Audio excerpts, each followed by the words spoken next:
भैया light of कर दीजिए।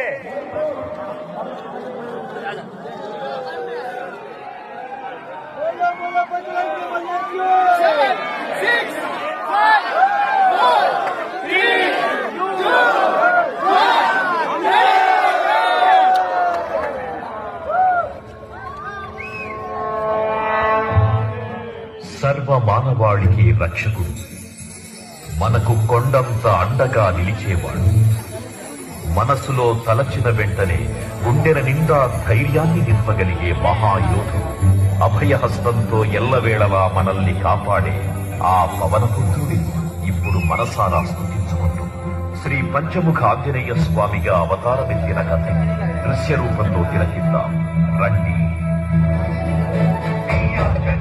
ప్రసన్నాంజనేయం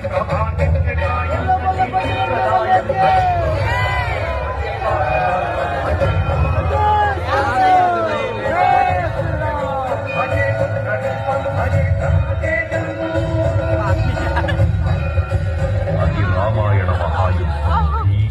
శ్రీరామచంద్రుని సారథ్యం వానర సైన్యంతో విజృంభిస్తూ లక్ష్మణ స్వామి తనతో పోరాటం చేస్తున్న రావణుడి కుమారుడు ఇంద్రజిత్ తలని బాణంతో ఒక్క వేటుతో వేరు చేశాడు. ఇంద్రజిత్ మరణ వార్త విన్న రావణుడు ఆవేశంతో ఊపిపోయాడు. ప్రతీకారం కోసం పాతాళ లోకాధిపతి తన సోదరుడు అయినటువంటి మహిరావణుడి సహకారం కోరాడు.